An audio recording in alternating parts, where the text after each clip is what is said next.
नमस्कार, अखबार दैनिकको खबर अपडेट न्यूज बुलेटिन सँगै यहाँलाई हार्दिक स्वागत छ। म किसान नेपाली। सधैँको जस्तै आज पनि विभिन्न खबर बुलेटिन देश विदेशका घटनाक्रम, राजनीतिक खबर, खेल खबर, मौसम खबर सँगै उपस्थित भइसकेका छौं। यदि तपाईलाई हामीप्रति कुनै सल्लाह, सुझाव एवं प्रतिक्रिया छन् भने तलको कमेन्ट बक्समा उल्लेख गर्न नभुल्नुहोला। यदि तपाईले अहिलेसम्म पनि हाम्रो च्यानल सब्स्क्राइब गर्नुभएको छैन भने सब्स्क्राइब गरिदिनुहोला, सँगै रहेको बेल आइकन थिच्दिनुहोला, जसले गर्दा तपाई समक्ष हाम्रा नयाँ अपडेटहरू सजिलै प्राप्त हुनेछन्। दर्शकबिन तपाईले हामीलाई कहाँदेखि हेर्दै हुनुहुन्छ त्यो पनि उल्लेख गरिदिनुहोला। यदि तपाईले हामीलाई आज पहिलो पटक हेर्दै हुनुहुन्छ भने फर्स्ट टाइम भनेर कमेन्ट गरिदिनुहोला र तपाईले हामीलाई निरन्तर रूपमा हेर्दै हुनुहुन्छ भने रेगुलर भनेर कमेन्ट गरिदिनुहोला र हाम्रो मेहनतको लागि एक लाइक गर्न नभुल्नुहोला। आउनुहोस् खबर बुलेटिन सुरु गरौँ मुख्य खबरका शीर्षकबाट।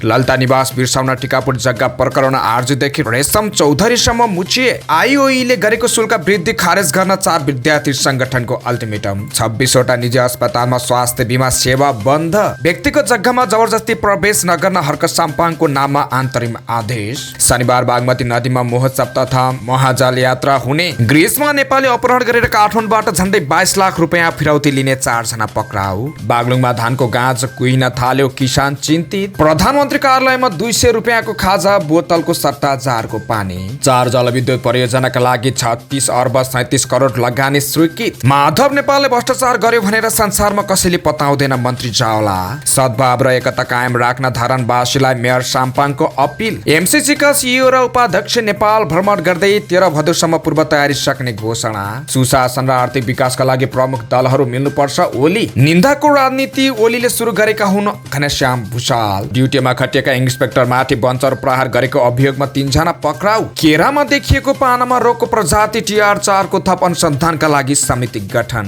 स्वास्थ्य मन्त्रालयको निर्देशनका आजमा फिर्ता भए नभएको विवरण 3 दिनभित्र पेश गर्नु। सिटिभिटीका 49 कलेजले डिप्लोमा तथा प्रमाणपत्र तहको सिट पाएनन्। हिन्दू राष्ट्र पुनर्स्थापना नभएसम्म सत्ताको राजनीति गर्दैनौ कमल थापा। कालीगण्डकी नदीको बहाव 2 वर्ष यताकै उच्च बिन्दुमा, शालिग्राम शिला डुबानमा। र महिला क्रिकेटमा नेपाल मलेसियासँग पराजित, हारका बावजुद हङकङसँग फाइनल खेल्ने। अब समाचार विस्तारमा। कैलालीको टिकापुर बजार क्षेत्र वरिपरिको झण्डै 30 बिघा 600 कट्ठा सरकारी जग्गा टिकापुर विकास समितिका पदाधिकारी भनिने राजनीतिक कार्यकर्ताले नेता आफन्त र दलका कार्यकर्तालाई वितरण गरेको भेटिएको छ। पञ्चायत कालमा टिकापुर क्षेत्रको विकास गर्ने असल उद्देश्यले स्थापित टिकापुर विकास समितिका पदाधिकारीले बहुदलीय शासन प्रणाली स्थापना भए यता जग्गा वितरणमा मनपरी गरेको भेटिएको हो। लामो समयसम्म अख्तियार दुरुपयोग अनुसन्धान आयोगले गरेको अनुसन्धानको यो तथ्य देखिएको हो। यद्यपि अख्तियारले प्रतिवेदन सार्वजनिक गरि नसकेकाले यसको विस्तृत विवरण बाहिर आउन बाँकी नै छ। अख्तियारको सुदूरपश्चिम कार्यालय स्रोतका अनुसार हालसम्म करिब 600 जनासँग बयान लिएर प्रमाण जुटाउने काम भइरहेको छ। अख्तियारका 1 जना पदाधिकारीको भनाइमा सम्भवतः अहिलेसम्मकै सबैभन्दा ठुलो जग्गा हिनामिनाको यो घटना ललिता निवास प्रकरण भन्दा गम्भीर छ। इन्जिनियरिङ अध्ययन संस्थान आईओयू कार्यान्वयन समितिले संस्थानका आङ्गिक क्याम्पसहरूमा इन्जिनियरिङ स्नातक तहमा शुल्क बढाएको भन्दै गठबन्धन दलका 4 विद्यार्थी संगठनले गम्भीर आपत्ति जनाएको छन्। 4 विद्यार्थी संगठनले संयुक्त विज्ञप्ति जारी गर्दै 24 घण्टाभित्र वृद्धि भएको शुल्क खारेज गर्न माग गरेका छन्। कार्यान्वयन समितिको निर्णयले संस्थाका आङ्गिक क्याम्पसहरूमा इन्जिनियरिङ स्नातक तहमा नियमिततर्फ शुल्क 35,000 बाट बढाएर 82,000 र पुनः शुल्कतर्फ 3,30,000 बाट बढाएर 7,75,000 पुर्याएको प्रति संयुक्त विद्यार्थी संगठनको गम्भीर ध्यानाकर्षण भएको छ। विज्ञप्तिमा उल्लेख छ, संगठनले बढाएको चरको शुल्क वृद्धि अल्टिमेटम समय सीमाभित्र निशर्त खारेज नभए कडा सङ्घर्षको कार्यक्रम ल्याउने चेतावनी दिएको छ। संस्थाको साउन 25 गते कार्यान्वयन समितिको निर्णयले स्नातक तह BBR नियमिततर्फ दोब्बर बढी शुल्क वृद्धि गरेको थियो। शुल्क वृद्धिले आधारभूत रूपमा जनताको पहुँचमा रहेको इन्जिनियरिङ अध्ययन संस्थानले आङ्गिक क्याम्पसहरूमा दोब्बर भन्दा बढी शुल्क अकस्मात बढाउने आर्थिक रूपमा विपन्न तथा जेहेन्दार विद्यार्थीहरूलाई इन्जिनियरिङ शिक्षाबाट वञ्चित गराउने संगठनको निष्कर्ष छ। विज्ञप्तिमा अखिल क्रान्तिकारीका पञ्चसिंह, अनेरा सोभिका सुदेश पराजुले, अखिल क्रान्तिकारीका प्रकाश शाही र समाजवादी विद्यार्थी युनियनका रमेश यादवले हस्ताक्षर गरेका छन्।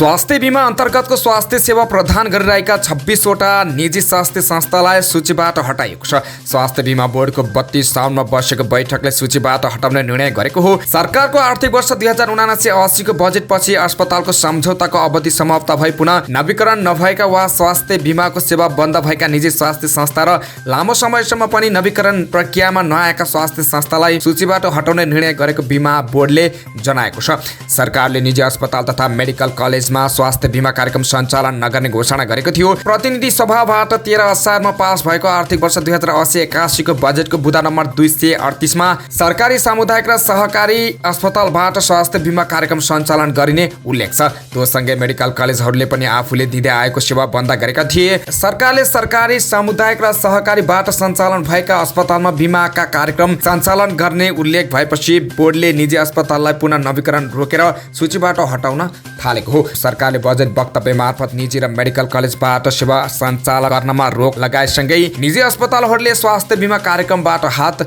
झिकेका छन्। उच्च अदालत विराटनगरले धरान उपमहानगरपालिकाका प्रमुख हर्क साम्पाङलाई व्यक्तिको जग्गामा जबरजस्ती प्रवेश नगर्न र धरकपट नगर्न अन्तरिम आदेश दिएको छ। न्यायाधीश दिनेश प्रसाद यादवको इजलासले निषेधाज्ञा जारी गर्दै व्यक्तिको जग्गामा प्रवेश नगर्न, थुनामा नराख्न र धरकपट नगर्न अन्तरिम आदेश दिएको हो। रमेश अधिकारी र रोशनी अधिकारीले आफ्नो जमिनमा प्रवेश गरेर धरकपट गरेको भन्दै साम्पाङ विरुद्ध रिट दायर गरेका थिए। धरनचार स्थित छोटी मोराङ डाँडामा साम्पाङले 6 साउनमा वृक्षरोपण गरेका थिए। वृक्षरोपण गरेको जग्गा अधिकारी दम्पतिले आफ्नो भएको दाबी गर्दै आएका छन्। मेयर साम्पाङले भने सरदुर सट्टा भर्नाको जग्गा भएकाले वृक्षरोपण गरेको दाबी गरेका छन्। सोमबार मेयर साम्पाङ पुनः त्यही विवादित जग्गामा पुगेका थिए। उनी त्यहाँ जाँदा अधिकारी दम्पतिले प्रतिवाद गरेको भिडियो सामाजिक सञ्जालमा भाइरल छ। विवादपछि साम्पाङले आफूमाथि दुर्व्यवहार भएको भन्दै प्रशासनमा उजुरी पनि दिएका छन्। उजुरी परेपछि अधिकारी दम्पति निषेधाज्ञा माग गर्दै उच्च अदालत विराटनगर आएका थिए। जिल्ला प्रशासन कार्यालय लगायत विपक्षीको नाममा कानुन बमोजिम बाहेक निवेदकलाई पक्राउ नगर्न र निवेदकको जग्गामा प्रवेश नगर्न उच्च अदालतले अन्तरिम आदेश दिएको हो।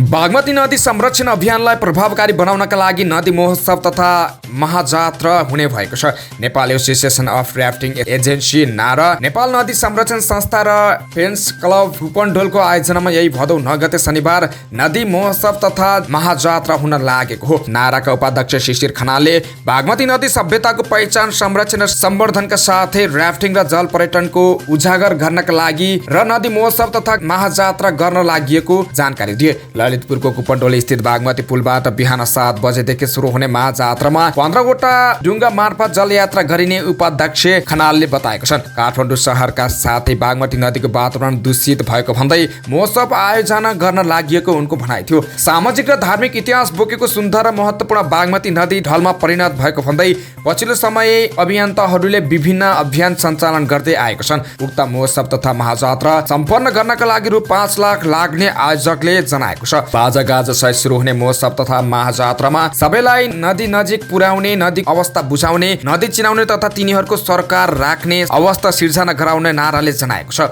सोही अवसरमा सहभागीले नदी सरसफाई समेत गर्नेछन्। ग्रिसमा 3 जना नेपाललाई अपहरण गरेर काठमाडौँबाट फिरौती रकम लिने 4 जनालाई प्रहरीले पक्राउ गरेको छ। 21,75,000 रुपियाँ सहित नेपाल प्रहरीको केन्द्रीय अनुसन्धान ब्युरो सिआइबीले काठमाडौँको गौरीघाटबाट धनकुटाका शिवराज कुँवर, काठमाडौँका रामेश्वर आचार्य, कपिलवस्तुका प्रकाश बेलवासे र पर्वतका दिलबहादुर थापालाई पक्राउ गरेको हो। सर्बियामा आफूहरूले गरिरहेको काम चित्त नबुझेको भन्दै ग्रिस जान थालेका मोरङको रङ्गेलीकी सावित्री थापा, उदयपुरका तिलक बहादुर कार्की र काभ्रेका राजन छन्त्याल सर्बिया र ग्रिसको सीमा क्षेत्रबाट अपहरणमा परेका थिए। ग्रिस प्रवेशका क्रममा 3 जनालाई हिन्दी भाषा बोल्ने 2 जनाले अपहरण गरेर डोरीले बाँधी शारीरिक र मानसिक यातना दिएर 15,000 युरो फिरौती माग गरेका थिए। अपहरणकारीको समूहमा रहेका केही व्यक्तिले युए र ग्रिसबाट व्हाट्सएप मार्फत पीडितका परिवारसँग फिरौती मागेर काठमाडौँमा मान्छे खटाए रकम लिएको खुलेको छ। रकम लिनेलाई प्रहरीले पक्राउ गरेको छ। ग्रिस र सर्बियाको सीमाबाट अपहरणमा परेका 3 जनालाई उद्धार गरेको पनि सिआइबीले जनाएको छ। यसैबीच प्रहरीले वैदेशिक रोजगारीका लागि विदेश जाँदा नेपाल सरकारको स्वीकृति भएको देशहरूमा मात्रै आवश्यक कानुनी प्रक्रिया पूरा गरेर जान अनुरोध गरेको छ। पछिल्ला दिनहरूमा विदेशमा ठगी र अपहरणमा परेका धेरै नेपाली पीडित भएका भन्दै प्रहरीले गैर कानुनी रूपमा विदेश जाँदा हुने घटनाको अनुसन्धान तथा उद्धार गर्न जटिल रहेकोमा समेत सचेत गराएको छ। खुमलचार जातको धानको गाँच कुइन थालेपछि बडीगाडा गाउँपालिकाका किसान चिन्तित बनेका छन्। हुर्कन लागेको धानको गाँच कुहिएर मर्न थालेपछि किसान समस्यामा परेका हुन्। बागलुङको बडीगाडा गाउँपालिकाले गत आर्थिक वर्षमा अनुदानमा वितरण गरेको खुमलचार जातको धानको बिउ लगाएका किसान अहिले समस्यामा परेका छन्। बडीगाडा गाउँपालिकाले रु 2,20,000 लागतमा खुमल 8, खुमल 10 र पोखरेली जेठो बुढोको जातको 4,100 केजी धानको बिउ 50% अनुदानमा वितरण गरेको थियो। तर खुमल 4 जातको धानको बिउ लगाएका किसानको खेतमा धानको गाँच मर्न थालेको छ। बडीगाडाको खलौरा खाल र खरभाङ आसपासका क्षेत्रको झण्डै 30 हेक्टर धानको खेतमा लगाएको खुमल 4 जातको धान जरा कुहिने समस्या देखिएपछि किसान निराश भएका छन्। पालिकाले अनुदान दिएको बिउका कारण अहिले खेतमा धान मरिरहेको बताउँदै बडीगाडा गाउँपालिका 5 ग्वाली चौरका सीता आचार्यले पालिकाले यसको क्षतिपूर्ति दिनुपर्ने माग गरेकी छन्। बडीगाडाका स्थानीय किसान लक्ष्मण विक र सीता आचार्य लगायतको धान खेतमा जरा कुहिने रोगको प्रकोपले धान उत्पादन घट्ने देखिएको हो।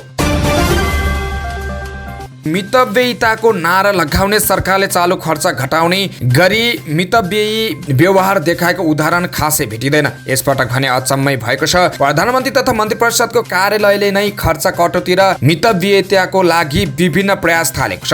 हरेक वर्ष बजेटपछि अर्थ मन्त्रालयले मितव्ययिताको मार्गदर्शन त जारी गर्छ, तर उसले नै नमान्ने मार्गदर्शनलाई अरू सार्वजनिक निकायले पालना गर्ने कुरा भएन। यसै कारण धेरै चालु खर्च गर्ने सूचीमा रहेको प्रधानमन्त्री कार्यालयले यसपटक भने अर्थ मन्त्रालयले ल्याएको मितव्ययिताको मार्गदर्शन भन्दा पनि उन्नत तवरले खर्च कटौतीको प्रयास थालेको छ।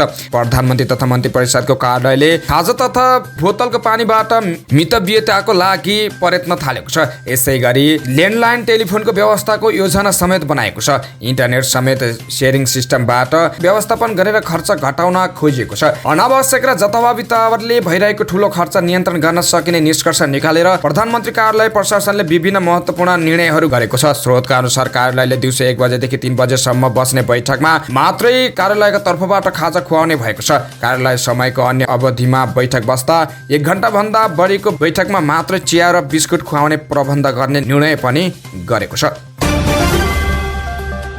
लगानी बोर्डले 4 वटा जलविद्युत परियोजनाका लागि 36 अर्ब 37 करोड रुपियाँ लगानी स्वीकृत गरेको छ। प्रधानमन्त्री एवं लगानी बोर्डका अध्यक्ष पुष्पकमल दाहाल प्रचण्डको अध्यक्षतामा शुक्रबार बसेको बोर्डको 55औं बैठकले यो यस्तो निर्णय गरेको हो। रोलवालिङ खोला, छुजुङ खोला, दाना खोला र सानी भेरी जलविद्युत परियोजनाका लागि कुल 36 अर्ब 37 करोड रुपियाँ बराबरको लगानी स्वीकृत गरेको लगानी बोर्डको कार्यालयले जनाएको छ। लगानी बोर्डको कार्यालय बानेश्वरमा सम्पन्न बैठकले तमोर जलसायुक्त जलविद्युत परियोजना कार्यान्वयन अघि बढाउने सम्बन्धमा हालसम्मको विकास क्रमको समीक्षा गर्दै परियोजनाको भावी कार्यदिशा सम्बन्धी सुझाव पेश गर्न उच्च स्तरीय समिति गठन गर्ने निर्णय गरेको छ। यस्तै दाङ जिल्लाको राजपुर गाउँपालिकामा 245 मेगावाट र 20 मेगावाट ब्याट्री क्षमताको सौर्य ऊर्जा परियोजनाको अध्ययनका लागि दोलमा हिमालयन इन्जिनियरिङ अध्ययन अनुमति पत्र दिने निर्णय गरेको छ।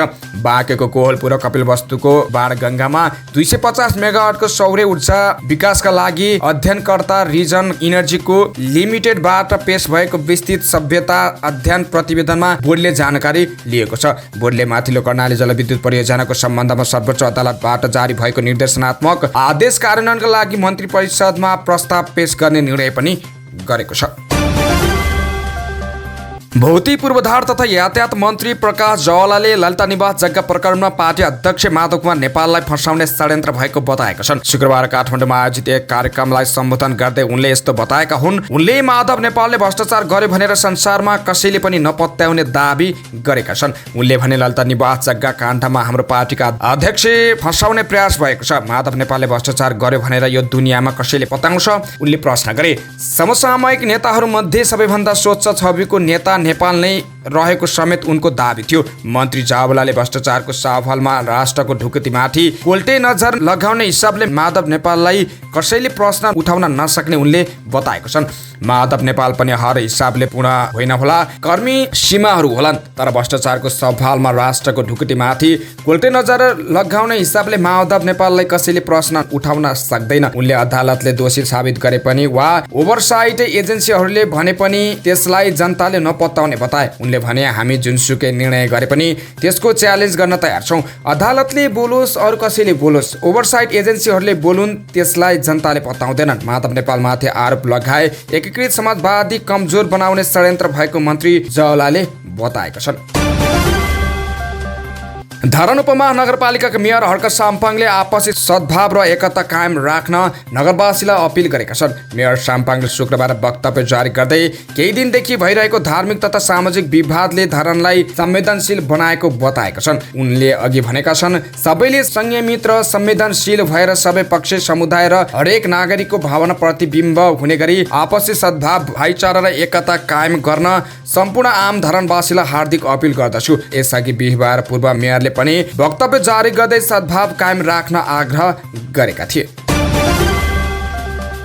मिलेनियम च्यालेन्ज कर्पोरेसन एमसीसीका 2 उच्च पदस्थ अधिकारीहरूले नेपाल भ्रमण गर्ने भएका छन्। एमसीसीकी पूर्व कार्यकारी अधिकृत एलिस अल्ब्राइट र कम्प्याट अपरेसन विभागका उपाध्यक्ष क्यामरुन अल्फोर्डले 1 महिनाको बीचमा नेपाल भ्रमण गर्न लागेको एक उच्च कूटनीतिक स्रोतले बताएको छ। उपाध्यक्ष अल्फोर्डले नेपालमा एमसीसी सम्झौता कार्यान्वयनमा जाने इन्ट्री इन्टु फोर्स EIF दिनको अवसर पारेर नेपालको भ्रमण गर्नेछन्। CIB को अल्ब्राइटले भने एमसीसी कार्यान्वयनमा गइसकेपछि आगामी अक्टोबरमा नेपाल भ्रमण गर्ने जानकारी स्रोतले दिएको छ। एमसीसी को सञ्चालन समिति अमेरिकी विदेश मन्त्रीको अध्यक्षतामा हुन्छ।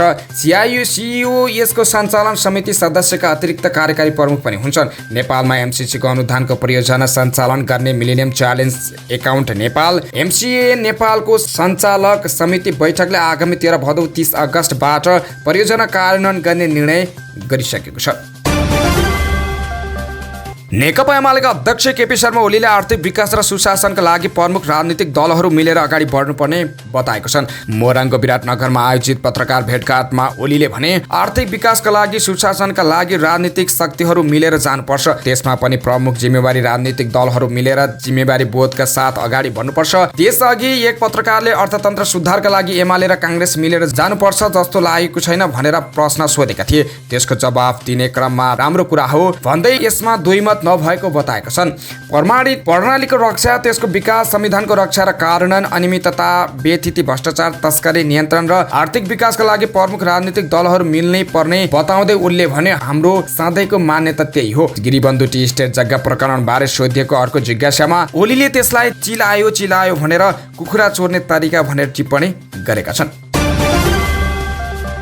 एकीकृत समाजवादीका महासचिव घनश्याम भुषालले निन्दा, भर्त्सना र गाली गलौजको राजनीति केपी शर्मा ओलीले सुरु गरेको बताएको छन्। पार्टी सम्बन्ध विद्यार्थी संगठनको स्थायी कमिटी बैठकलाई सम्बोधन गर्दै महासचिव भुषालले प्रधानमन्त्री मुलुकको सबैभन्दा ठुलो गुरु भएको बताएको छन्। उसले राम्रो वा नराम्रो जे पढे पनि करोडौँले एक पटकमा सिक्ने भन्दै भुषालले भने आज नेपाली राजनीतिक सामाजिक मिडियामा निन्दा, भर्त्सना, गाली गलौजको डर लाग्दो बाढी आएको छ। यो विकृतिको कारण ओलीजी हो। ओलीको व्यक्तिवादी लोक रिझाइको राजनीतिक टक्कर खाएपछि नयाँ पपुलिस्टहरू आएको भुषालले बताएको छन्। नयाँ राजनीतिक दलतर्फ संकेत गर्दै उनले भने तिनीहरूले राजनीतिलाई असाध्यै सस्तो ठानेका छन्। तिनका कुरा सुन्नुहोस्, भाषण सुन्नुहोस्, राजनीति केही होइन, चुटकीका भरमा गर्ने हो भन्ने सोध्दैछन्।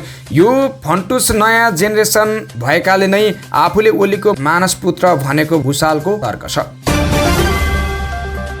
ड्युटीमा खटिएका प्रहरी निरीक्षकलाई वञ्चर प्रहार गरेको अभियोगमा प्रहरीले 3 जनालाई पक्राउ गरेको छ। पक्राउ पर्नेमा शिव 87 नगरपालिका 9 बस्ने 36 वर्षीय अशोक पोखरेल, 32 वर्षीय विकास भन्ने अरुण तामाङ र 33 वर्षीय लक्ष्मण टुडु रहेका छन्। उनीहरूले शिव 87 नगरपालिका 9 झरना पुल नजिकै ड्युटीमा खटिएका प्रहरी निरीक्षक युवराज कटुवाललाई वञ्चर प्रहार गरी घाइते बनाएका थिए। घाइते भएका प्रहरी निरीक्षक कटुवाललाई स्थानीय दुधे मेडिकलमा सामान्य उपचार पश्चात थप उपचारको लागि बीएनडी अस्पताल बिर्तामोड घाइते बनाएको अभियोगमा बिहिबार साँझ प्रहरीले 3 जनालाई पक्राउ गरेको हो। पक्राउ परेका उनीहरूको साथबाट प्रहरीले अवैध लागु औषध ब्राउन सुगर जस्तो देखिने पदार्थ 100 मिलिग्राम बरामद गरेको छ। पक्राउ परेका उनीहरूमाथि थप अनुसन्धान भइरहेको प्रहरीले जनाएको छ।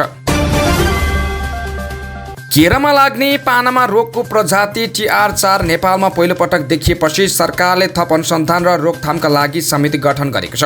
नर्काका बाली रोग वैज्ञानिक डाक्टर रामबहादुर खड्काको संयोजकत्वमा गठित समितिमा प्रकाश पौडेल, बसन्त चालिसे, राजीव राज भण्डारी, देवराज अधिकारी, वशिष्ठ आचार्य र संयम पण्डित सदस्य हुनुहुन्छ। समितिले रोग देखिएको कैलालीको टिकापुरमा पुगेर सरकारवालाहरूसँग छलफल एवं निरीक्षण गरी थप जानकारी सङ्कलन गर्ने कृषि विभागका महानिर्देशक डाक्टर हरिबहादुर केसीले जानकारी दिनुभयो। डाक्टर रामबहादुर खड्का सहितको टोलीले झण्डै 8000 केराको बोटको अवलोकन र अनुसन्धान पछि रोग पुष्टि भएको हो। कैलालीको टिकापुर क्षेत्रमा पानामा रोगको प्रजाति TR4 देखा परेपछि किसान चिन्तित भएका छन्। केरा व्यवसायी महासङ्घ कैलालीका अध्यक्ष टेकेन्द्र धामीले केरामा पानामा जातिको रोग पुष्टि भएपछि किसान चिन्तित बनेको बताउनुभयो। उहाँले लाखौं लगानी गरेर गरिएको खेतीमा संक्रमण रोग देखिएपछि केरा खेतीमा विस्थापित हुनुपर्ने चिन्तामा किसान रहेको बताउनुभयो।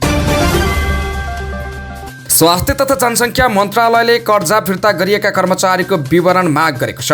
मन्त्रालयले 7 प्रदेश, सबै स्थानीय तह र स्वास्थ्य मन्त्रालय मातहतका सबै निकायलाई पत्राचार गरी काज फिर्ता गरिएका चिकित्सक तथा स्वास्थ्यकर्मीको विवरण 3 दिनभित्र पठाउन निर्देशन दिएको छ। गत असार 27 गते मन्त्री स्तरीय निर्णय गरी काजमा खटाइएका दरबन्दी भएकै स्थानमा फिर्ता गर्न मन्त्रालयले निर्देशन दिएको थियो। तर राजनीतिक पहुँच र स्वास्थ्य सम्बन्धी ट्रेड युनियनको भनसुनका भरमा स्वास्थ्यका कर्मचारी अझै काजमा बस्दै आएका छन्। स्वास्थ्य मन्त्रालयको तथ्याङ्क अनुसार 2075 सालदेखि असारसम्म 891 कर्मचारी काजमा सहर केन्द्रित पालिकामा कार्यरत थिए।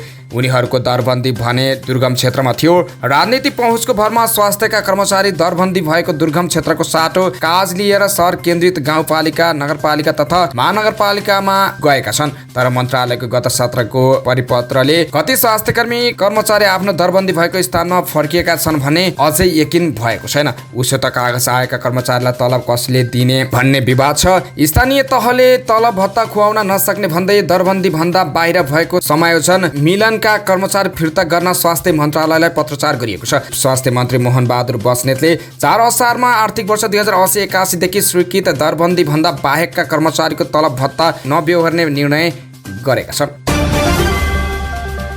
प्राविधिक शिक्षा तथा व्यावसायिक तालिम परिषद CTVT-बाट सम्बन्ध स्वीकृत प्राप्त 41 कलेज 2080-81 को डिप्लोमा तथा प्रमाणपत्र तहको प्रवेश परीक्षाका लागि सिट पाउनबाट वञ्चित भएका छन्। CTVT-ले एक सूचना प्रकाशित गर्दै स्वास्थ्यतर्फको शिक्षण संस्थाको चिकित्सा शिक्षा आयोगलाई 49 कलेजको सिट स्वीकृत नभएको जनाएको छ। आयोगले प्राविधिक शिक्षा तथा व्यावसायिक तालिम परिषद CTVT अन्तर्गतका 196 वटा कलेजका लागि विभिन्न विषयमा सिट निर्धारण गरेको छ। आयोगले CTVT-लाई पठाएको विवरणका आधारमा सिट निर्धारणको विषय निर्णय गरेको हो। आयोगको बैठकले CTVT अन्तर्गतका नर्सिङ, सामान्य चिकित्सा, ल्याब टेक्निसियन, रेडियोग्राफी, फार्मेसी लगायतका विषयको सिट निर्धारणका विषयमा निर्णय गरेको हो। सिट निर्धारण भएको कार्यक्रम अन्तर्गत कोशी प्रदेशमा 7, मध्य प्रदेशमा 10, बागमती प्रदेशमा 7, गण्डकी प्रदेशमा 6, लुम्बिनी प्रदेशमा 12, कर्णाली प्रदेशमा 2 र सुदूरपश्चिम प्रदेशमा 5 शिक्षण संस्था छन्। यसअघि CTVT-ले आयोगसँग परामर्श नै नगरी आफू खुसी भर्ना खुल्ला र शुल्क समेत तोकेको थियो। त्यसपछि आयोगले पत्र काट्दै चिकित्सा शिक्षा ऐन अनुसार काम अगाडि बढाउन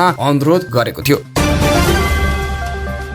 राप्रपा नेपालका अध्यक्ष कमल थापाले राज संस्था र हिन्दू राष्ट्र पुनर्स्थापना नभएसम्म आफ्नो पार्टी सत्ताको खेलमा सहभागी नहुने बताएको छन्। बिहिबार र शुक्रबार 2 दिन चलेको केन्द्रीय समिति बैठकको निर्णय सार्वजनिक गर्न आयोजित घोषणा सभा कार्यक्रमलाई सम्बोधन गर्दै उनले राज संस्था सहितको प्रजातन्त्र र हिन्दू राष्ट्र कायम गराउन टाउको कफन बाँधेर आन्दोलनमा उत्रेको बताएको छन्। यसका लागि आफ्नो स्थानमा गएर सङ्घर्षको मैदानमा उत्रिन कार्यकर्तालाई निर्देशन दिँदै उनले 6 महिनाभित्र आफूहरूको लक्ष्य प्राप्त हुने दावी गरे। काठमाडौँ सहित देशका विभिन्न भाग सभाको आयोजना गर्न भन्दै उनले यसलाई तेस्रो जनआन्दोलनका रूपमा अगाडि बढाउने बताएको छन्। यस आन्दोलनमा सबै सहभागी हुन उनको अपिल छ। बेलैमा राज संस्था र हिन्दू राष्ट्र पुनर्स्थापना भएपछि पछुताउनु पर्ने भन्दै उनले गणतन्त्र र संघीयता खारेज गर्दै संविधान, राजतन्त्र सहितको प्रजातन्त्रका लागि आन्दोलन गरिने जानकारी दिए। राज संस्था पुनर्स्थापना गर्न आफूहरू सफल हुने र पार्टीको मूल एजेन्डा रहने भन्दै उनले यसका लागि आन्दोलन घोषणा गरिएको बताएका छन्। कुनै दलमा विभाजन नभई देशको स्वाभिमान रक्षाका लागि सबै एकै स्थानमा उभिनु पर्ने भन्दै अध्यक्ष थापाले इमानदारीतापूर्वक आफ्नो एजेन्डामा पुनर्विचार गर्न काङ्ग्रेस, एमाले, माओवादी सहितका दलहरूलाई आग्रह गरेका छन्। जनता र राजा मिलेर देश बनाउनु पर्ने भन्दै घोषणा सभामा नारा लगाइएको थियो। लगातारको वर्षाका कारण मुस्ताङ म्याग्दी बागलुङ पर्वत हुँदै बग्ने कालीगण्डकी नदीको बहाव उच्च बिन्दुमा पुगेको छ। नदीको सतह 2 वर्ष यताकै उच्च बिन्दुमा पुगेको कालीगण्डकी नदीका पानीको बहाव नाप्दै आएका गेज रिडर कृष्ण प्रसाद सुवेदीले बताउनु भएको छ। उहाँले बिहानैदेखि नदीको सतहदेखि झन्डै 8 मिटर उचाइमा बहाव भइरहेको बताउनु भयो। अहिलेको पानीको बहाव झन्डै 283 क्युसेक रहेको छ। यो यस वर्षको सबैभन्दा बढी मापन हो। यसअघि गएको साउनमा 7.40 मिटरको बिन्दुसम्म पुगेको थियो। यो वर्ष नरोकिएमा अझै बहाव बढ्ने सम्भावना रहेको उहाँले बताउनु भयो। कालीगण्डकी नदीको बहाव अत्याधिक मात्रामा बढेपछि तटीय क्षेत्रका बासिन्दा जोखिममा परेका छन्। पर्वतको जलझला गाउँपालिका बगरफाँट, बारीबेनी, मिलनचोक, लस्ती र खनिया घाट तथा कुस्मा नगरपालिका मालढुङ्गा, नयाँपुल र मोदीबेनी एवं फलेवास नगरपालिकाका जोइमिनी घाट र बिहादी गाउँपालिकाको सेतीबेनी बजार उच्च जोखिममा परेका छन्। बहाव उर्लिएपछि पर्वत स्याङ्जा र गुल्मीको सिमानामा अवस्थित विश्वकै ठुलो शालिग्राम शिला समेत डुबानमा परेको छ। पवित्र शालिग्राम शिला र शिलाग्राम क्षेत्रका सतलत लगायत सबै संरचना डुबाएको स्थानीय तिलक पराजुलीले बताउनु भयो। शिला संरक्षणका लागि बनाइएको तटबन्ध र ग्याबिन समेत पानीले पुरिएपछि शिलामा दर्शन गर्न जाने पूर्वाधारमा पनि पूर्ण रूपमा क्षति पुगेको छ।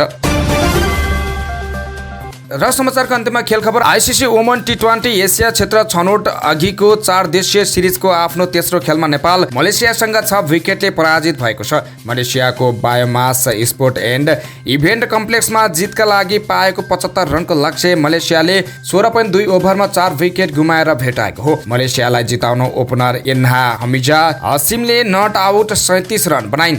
मैरा इज्जती इस्मानीले 31 रन जोडिन्। बलिङतर्फ नेपालका रुबिना छेत्री, सीता राणा मगर र पूजा महतोले समान 1 विकेट लिए। यसअघि पहिला ब्याटिङ गरेको नेपालले निर्धारित 18 ओभरमा 7 विकेट गुमाउँदै 83 रन बनाएको थियो। नेपालको ब्याटिङको बीचमा वर्षाका कारण खेल रोकिएपछि 18 ओभरमा घटाइएको खेलमा मलेसियाले 85 रन बनाउनु पर्ने लक्ष्य पाएको थियो। नेपालका लागि कप्तान रुबिना छेत्रीले सर्वाधिक 23 रन बनाइन्। उनले 2 चौका र 1 छक्का प्रहार गरेकी थिइन्। यस्तै इन्दु बर्माले 20 रन बनाइन्। ओपनिङमा आएकी काजल श्रेष्ठले 21 बलमा 1 चौका सहित 18 रन बनाइन्। दोस्रो विकेटका लागि काजल र इन्दु बर्माले 25 रनको साझेदारी बनाए। त्यसपछि आएकी सीता राणा मगर 13 बलमा 9 रन बनाउँदै क्याच आउट भइन्। इन्दु बर्माले 33 बलमा 20 रन बनाउँदै चौथो विकेटका लागि कप्तान रविना छेत्रीसँग 30 रनको साझेदारी बनाइन्। नेपालले पहिलो खेलमा हङकङलाई 6 विकेट र दोस्रो खेलमा कुवेतलाई 38 रनले पराजित गरेको थियो। मलेसियासँगको फराकिलो हारको बावजुद पनि नेपाल रन रेटका आधारमा शीर्ष स्थानमा रहँदै फाइनल प्रवेश गरेको हो।